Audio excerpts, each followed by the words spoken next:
Hi, my dear students. Are you all happy? I wish that you're all happy.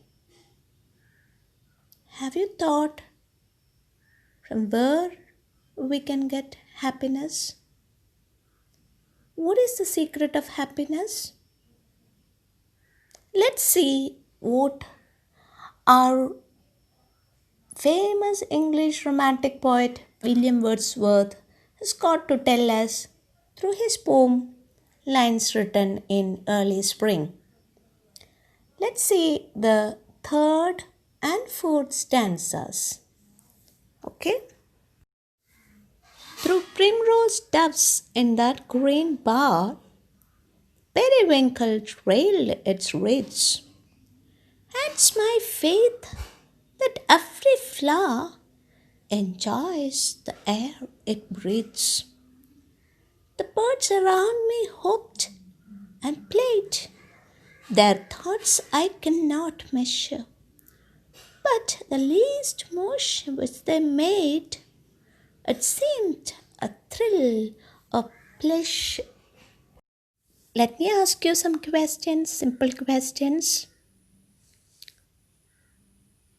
What is the faith of the poet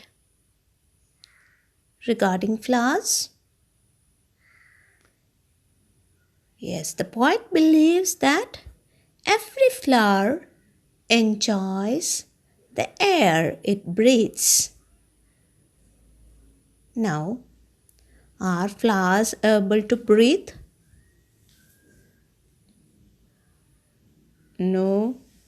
Then, what would have made the poet think that a flower breathes? Yes, when there is a breeze, a cool wind, every flower sways, moves in that wind. Such a beautiful sight made the poet think that the flower is breathing and enjoying. Now, another thing in these lines is a reference about periwinkle and primrose. Do you know what are they? Periwinkle is an evergreen plant. Primrose roses are beautiful flowers which are growing in tufts. That means bunches. Where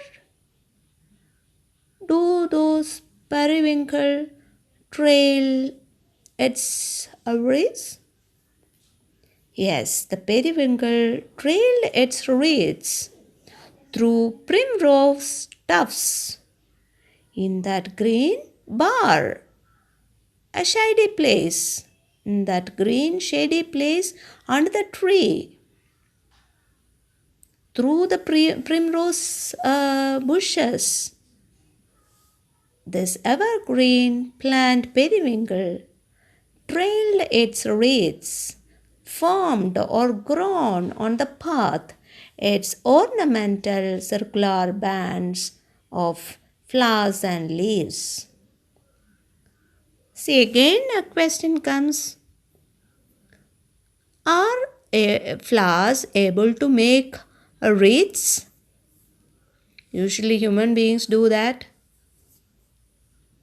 making a wreath.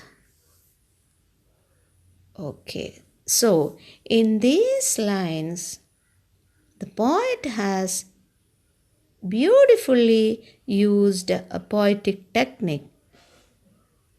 Do you know what it is?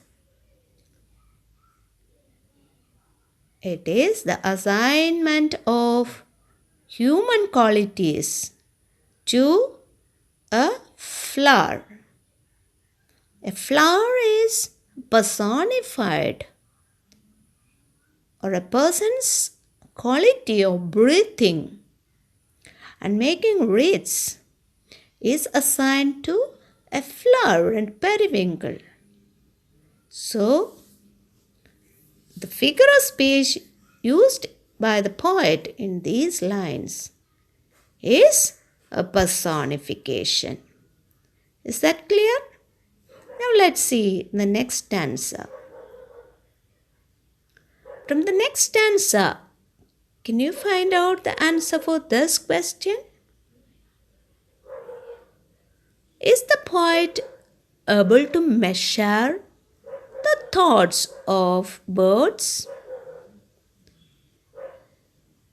Which line tells you that he cannot measure? Yes, their thoughts I cannot measure. Birds are around him, right? They're hopping and jumping, playing.